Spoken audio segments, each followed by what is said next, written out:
Welcome to Howard's Opinion, the podcast where we dive into the most intriguing stories in the world of sports. I'm your host, Howard, and I'm thrilled to have you joining me today. We've got a fantastic show lined up for you, and it all starts with an incredible tale of passion, community, and women's sports. You know, as a sports enthusiast, I'm always on the lookout for stories that inspire and captivate. And today's story is one that will surely resonate with many of our listeners. It's about a bar in Portland, Oregon, called The Bra, which has become a hub for women's sports fans, particularly those from the LGBTQ community. Now, I know what you're thinking. A bar dedicated to women's sports? That's not exactly a new concept. But here's the thing. The Bra is more than just a bar. It's a movement.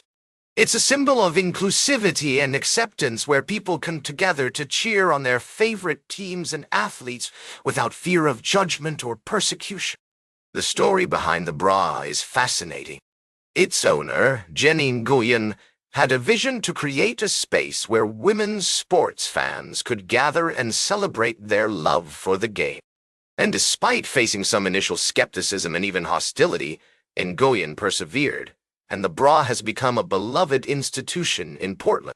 But what's even more remarkable is that The Bra is now expanding to other cities across the country, with the help of investors like Alexis Ohanian, the co-founder of Reddit and husband of Serena Williams.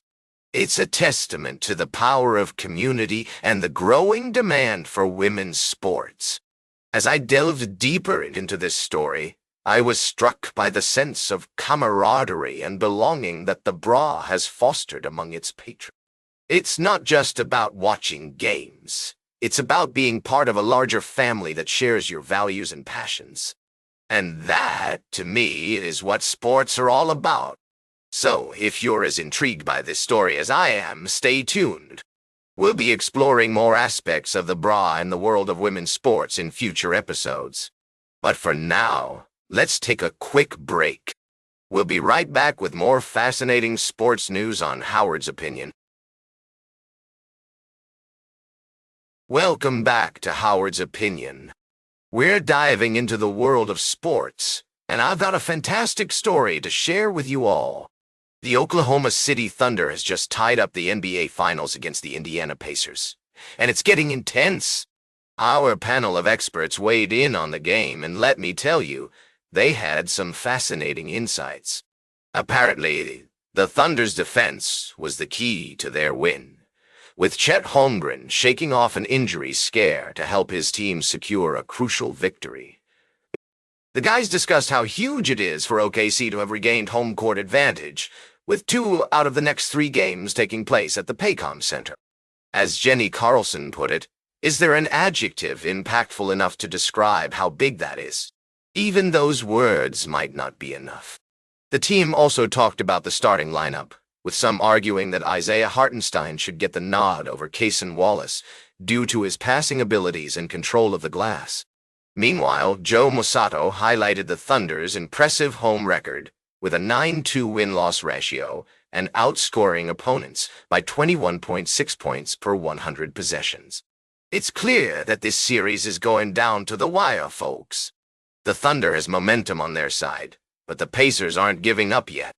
As Joel Lorenzi said, it's a titanic opportunity for OKC to take control of the series. I have to agree. This is turning out to be one of the most exciting NBA Finals in recent history. So, what do you think? Can the Thunder keep their winning streak going and bring home the championship? Share your thoughts with us on social media using the hashtag #Howard'sOpinion. We'd love to hear from you. Stay tuned for our final story of the day, right here on Howard's Opinion. Welcome back to Howard's Opinion, folks. We're wrapping up today's episode with a fascinating story that combines the worlds of sports and analysis. You know I love diving into the nuances of various topics, and today we're going to explore the realm of college football and national championship contenders. As we've been discussing throughout the show, the landscape of college football is always shifting, with new talent emerging and teams adapting to changing circumstances. Recently, an article caught my eye that highlighted some intriguing sleepers for the 2025 National Championship title. Now, I know what you're thinking. What makes a team a sleeper? Well, in this context, it refers to teams with odds worse than 12 to 1, which might not be at the top of everyone's radar just yet. Let's take a look at some of these teams. First up, we have LSU with odds of 20 to 1.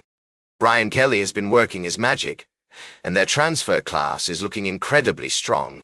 With additions like defensive linemen Patrick Payton and Jack Pyburn, paired with quarterback Garrett Nussmeier and a talented wide receiver room, it's no wonder Kelly is confident about this roster.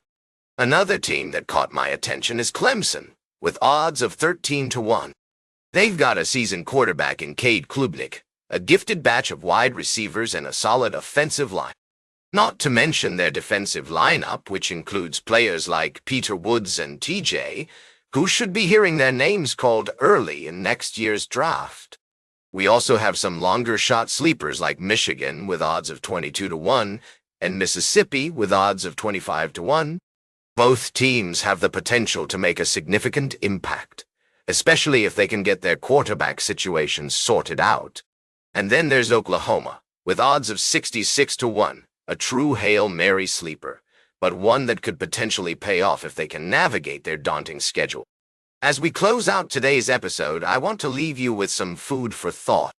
In the world of sports, and indeed in life, it's often the underdogs, the sleepers, who end up surprising us the most.